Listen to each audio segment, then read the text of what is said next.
Here we are at the Bocas Invitational, Central America's first international bodyboarding competition. And it's a festival, really it's so much more. And of course it's here in Bocas del Toro, Panama. We're lucky to chat with one of the organizers, Ruben Villegas. How you doing, man? Thank you so much for the space. Thanks for organizing this. Now, tell us, how did this tropical dream come to be? Well, you know me for a long time. I've always been more than 10 years living in Bocas, coming and going, you know. I've been competing since 15 years, and I was always here.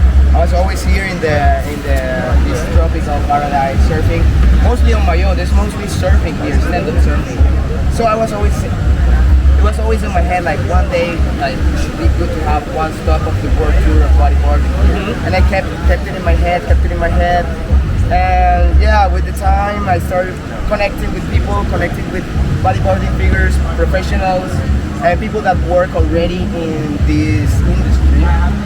And well, 2 years ago, I kind of connected with the last person that kind of made it push to it. I met my two business partners, which is Francisco Reyes and Gustavo Pinilla, and we talked about it. We are a really good group to do it. We link with the Basque Country Surf Federation, which they have like the Federal Surfing Cultura, where they include everything, you know, music, sports, culture. You know, it's kind of like a new kind of way of doing surf bodyboarding contest. You know, before it was just like go compete, buy. You know, now it's like we want to include like the cultural part, which is like music, you know, in Panama, Afro-Caribbean food and all this stuff. Like try to make everything together and give the opportunity to the business as well. So it's not only in bluff, it's not only bodyboarding in bluff. Besides bluff, we have, you know, as today we are in Punch Beach in La Coralina Club. This is the closing of the event, but we also have events in Aqua Lounge. We also have events in La Buga. So we kind of connect businesses in Boca and trying to make them be part of it. And yeah, it happened. It was very hard, very, very hard. To say it clear, we all lost a lot of money, but the event is amazing. We made it. The sponsoring was very hard.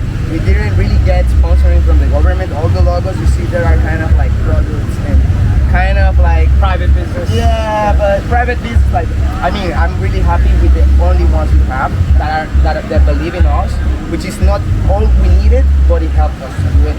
Like the one I mentioned, Coranina, Bon Bon Beach Bar, Bambuda Group, La Buga, and many others. But yeah, it happened, and we have the best in the world here, like top 10. It's been really good for, you know, a lot of the local businesses and tourism and the sport in general. You know, do you think you've converted some young Bocatareños interested in getting the water on a boogie board or what? Yes. Actually, one of the points of this was like the image of bodyboarding in Panama was kind of down, like mostly surfing, bodyboarding. Never had like a circuit, like a proper one. We started doing it 2 years ago, the APB, Asociación Panameña de Bodyboard. And after that, we're trying to push, you know, like to show a different perspective of bodyboarding. Like, hey, bodyboarding is cool. Bodyboarding is not like the cheap version of surfing. Bodyboarding is not for learning surfing. Bodyboarding is this, what we had, like Hawaii, Costa Rica, South Africa, Australia, like and some amazing participation. Tell us about that. I mean, tell the bodyboarding community, you know, what kind of athletes were here. Mike Stewart was here, the legend itself. I kind of cried when I saw him. I was like, dude, you're here. Pierre Costa, Mauri Laverne, multiple world champs. Isabela Souza from Brazil, 4-time world champ. This is like a dream come true. I actually have no more voice, but yeah, it's been great. I think the plan, and it will be every year. Yeah, that's great. Yeah. And now talk to the bodyboarding community around the world. Like, why is Bocas del Toro ideal, and especially that wave bluff? You know, what's good for bodyboarders in Bocas? Bluff, you have bluff, which is like a very challenging wave. And you have peaks everywhere, right, left. It's pretty heavy, and you have good barriers and good runs. So it's like, you know, I've been to Hawaii. I've been twice to Hawaii. I competed in the Pipe Masters, in the Pipe bodyboarding, and I compare it and kind of like more Bocas, you know, the wave itself. It's sand, it's warmer, it's less people, and it's cheaper. Well, not so cheap anymore, but yeah. a bit cheaper. And also we have the reef brakes. So anybody, actually bodyboarders come here, but they're very underground, you know. But we have like silverbacks, you know, just to take pictures or document, you know, like big wave here, reef brakes. We have, this is a paradise for bodyboarding. It's a tropical dream. Yeah, it's a tropical dream, man. And so the competition was a success, and talk to us a little bit about some of the other activities you had going on. You have some international DJs, bands, there's been some workshops, some yoga. I saw the streaming this morning, a very important topic, you know, rescuing, you know, surf accidents. Yeah, we have. What else was involved in this festival? Yeah. Apart from, you know, what you mentioned, I'm a music producer myself and a DJ, so I have very good friends that they hear me talk about this and they were like, I want to go, just get me there, I'm not charging you. That's why we have so many good artists from the Basque Country, from Colombia, from Basque Country, from Portugal.